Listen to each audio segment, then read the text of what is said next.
3 weeks ago, I received the letter from Irina Bokova, General Secretary of UNESCO, telling us that we were to be the first major symphony orchestra to be appointed UNESCO Artist for Peace, in recognition of the work we are doing, which goes very parallel to the whole ethic of UNESCO, to bring peace through multicultural ideas, through talking to each other, in our case, making music together, 40 countries of the world. And from this moment on, every member of our orchestra will be out there spreading further the message that UNESCO also stands for. And so I'm very honored and delighted that this happens at the exact time of our 15th birthday. The World Orchestra for Peace is hereby designated UNESCO Artist for Peace in recognition of its outstanding dedication to promoting through music, cultural diversity, intercultural dialogue, and a culture of peace, core ideals and aims of the organization. Thank you so much. Welcome. Great to see you. Thank you. Fine. Fine. Oh. So good to see you. Everyone here? No. Except Vosburg, Norberg, Norbert, the two Dalsackers. There's been a bomb scare in Frankfurt. They're stuck at the airport. Julia and Norbert. But the Berlin girl will cover the sixth horn. And I start with Rainer. When conductor Valery Gergiev arrived in London, he greeted his players like old friends. Seville from Divan. But you live now in Berlin. This musical camaraderie has always been at the heart of the World Orchestra for Peace. They came to St. Petersburg, but without you, Philharmonic. The direction of the orchestra is in the hands of Charles Kaye, former executive administrator to Sir Georg Solti. Back in 1992, they were instrumental in organising an evening which became the seed for the whole idea. A surprise 80th birthday concert for Sir George held at Buckingham Palace.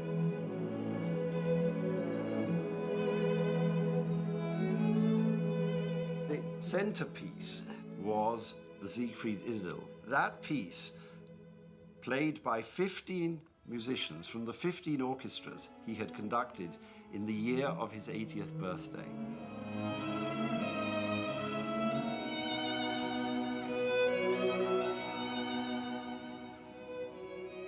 We had Rainer Kuchel of the Vienna Philharmonic.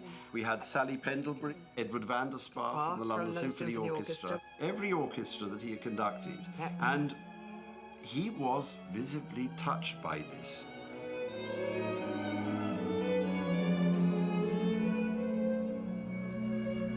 The achievement of bringing together players from all around the world made a profound impression on Sir Georg Solti.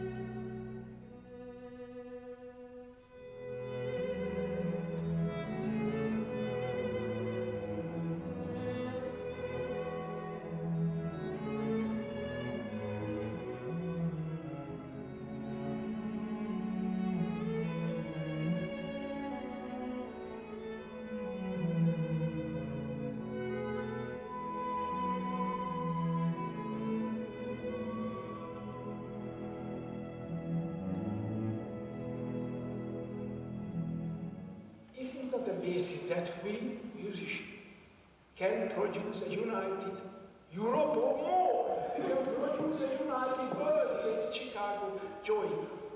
Why can't the politicians do it? Why can't they? One day, I met Mrs. Boutros Ghali in New York, and she said, "You know, it's the 50th anniversary of the United Nations. Do you think it would be possible to get an orchestra or something like that?"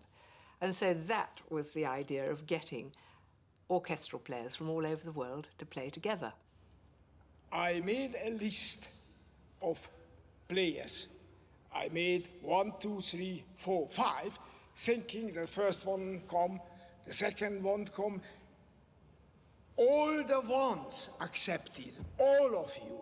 And I couldn't have a most wonderful thing to think that all my musician friends in that quality coming without any fee. I think it is wonderful. It's really amazing. But of course, that's not enough.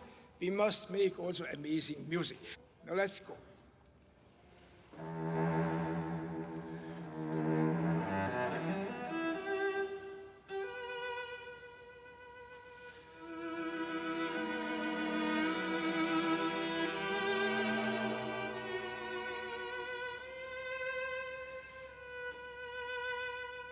What are your memories of that first World Orchestra for Peace concert? I remember the security. That was amazing because you had world leaders from everywhere, and the sort of abiding memory, I guess, is looking into the audience once we'd got in, and seeing the two sides of the Middle East conflict surrounded by guns, and then at the end of the concert, both sides smiling, really enjoying the concert. It was fantastic.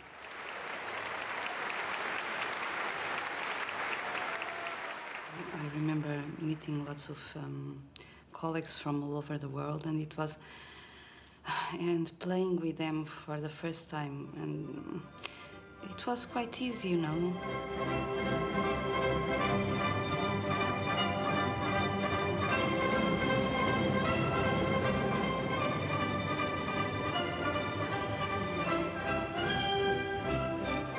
The rehearsals with Solti were magical.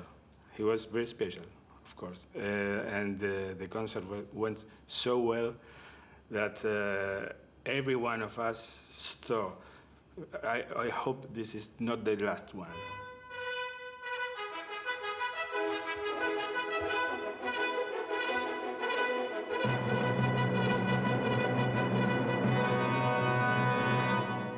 Sir Georg Solti planned to conduct a second concert, but died suddenly in 1997.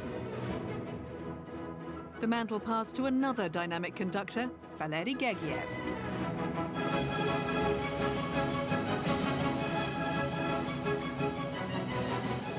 There was a tremendous rapport between the two of them. We knew that he would continue the ideas of my husband. All my life, I've grown up in war, in revolution. Both fascist and communist taught me passionately believe in peace. For me, Sir Georg Solti was one of the greatest conductors of 20th century, one of the very, very, very best musicians, certainly very, very best conductors I ever heard myself. I quickly understood that after my first opportunity to meet Sir Georg Solti, how committed he was to improve this world.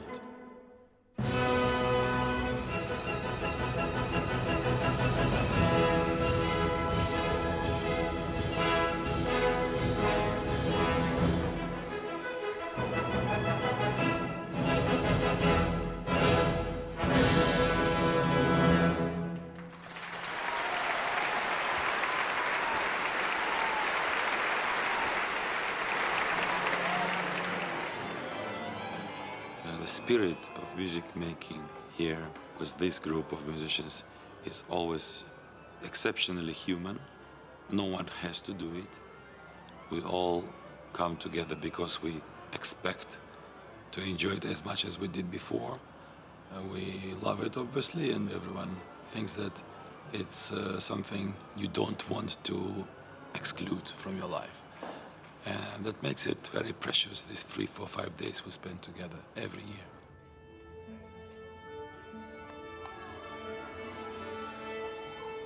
For me, the difference to another orchestra, they respect each other. Everybody is give maximum of his power, and so maybe we don't need more than one rehearsal, and we are close together. It is It's just- inspiring yeah, to inspiring, see yes. and hear Yeah. great players with this will to really play their socks off. And how do you sort out where you're all going to sit? Because you're all principals. Yes, I mean, that can be a nightmare, but We don't really sort it out. Charles sorts it out. I talk very carefully and privately, obviously, with Valeri. And it's important to him in each piece that his front desk players are those with whom he has had the most experience, because they have to pull the rest of the section. Having said that, we change always between pieces, and we leave it to the other sections, the wind, the percussion, the brass, all of them, to decide amongst themselves who plays first. And this is done, you wouldn't believe, with so much harmony, there is never, ever a problem. So, good afternoon. Happy to see you all. And On day one, though, when you bring together all these musicians from different orchestras who play in different ways, different styles, how do you try and make them gel on the first rehearsal? The World Orchestra for Peace obviously has this unique ability to hear each other.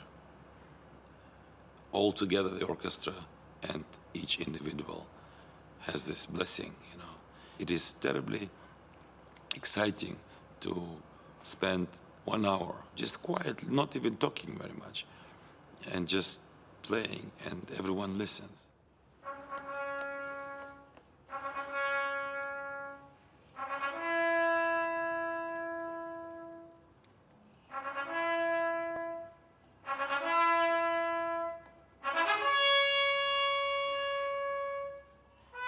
Today, in the first second of this first rehearsal, this young, very young musician, the trumpetist from St. Petersburg, it was his first appearance here with this famous solo in the Fifth Symphony of Mahler. And it's typical of this orchestra. So every time we try to welcome maybe another 10 young people.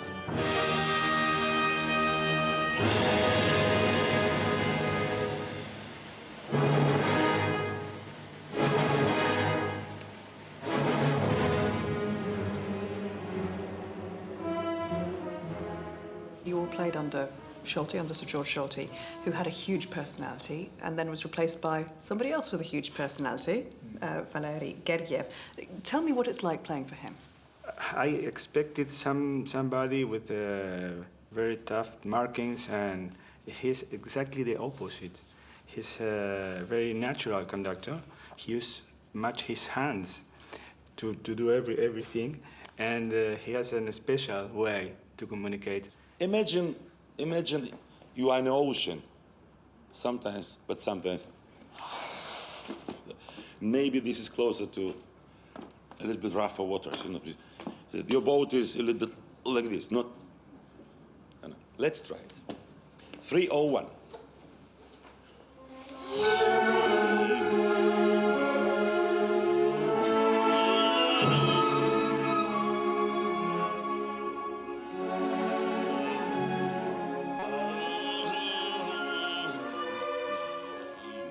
We all know what to play.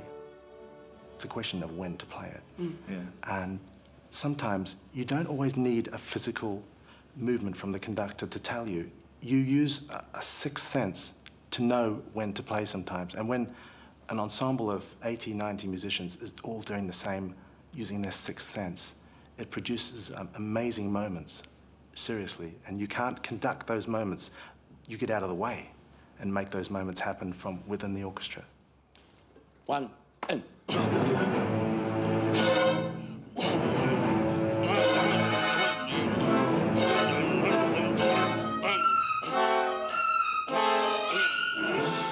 You are on the edge of your seats. Anything could happen, so you're in sort of high alert mode. It can be very worrying.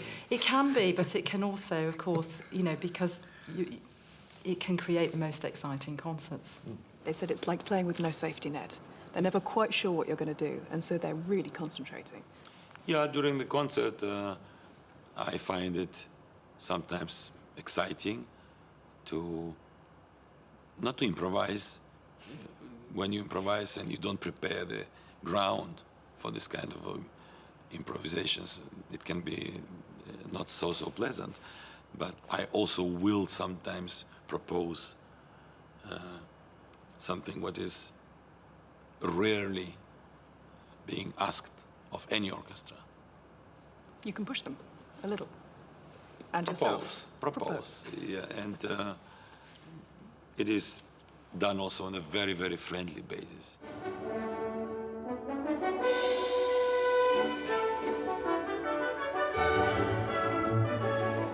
The World Orchestra for Peace has performed Mahler's Fifth Symphony before. The last occasion was in the Church of St. Peter and St. Paul in Krakow, in Poland.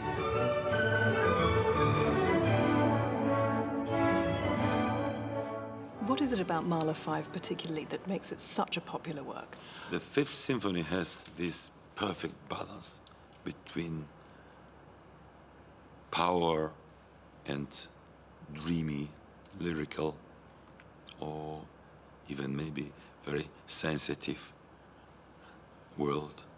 The sonorities where you can just close your eyes and you just let the music will just make you feel that you don't want this to go away. You just want something as beautiful to last for as long as possible.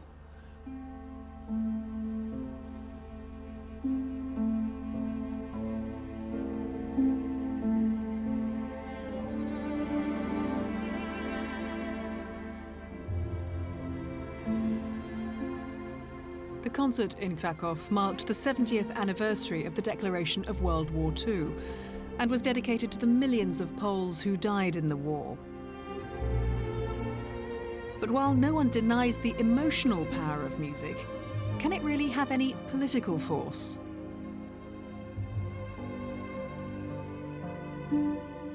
We are not politicians, but we can show that something can be done, that we can be together and we are happy to be together.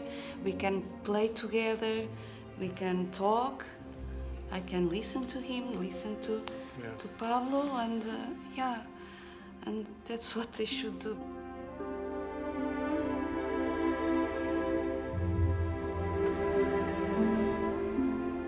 We musicians cannot solve any of these problems with rifles, or we cannot wear the uniform, and we are not military, we are not politicians, but we can only make statement after statement after statement.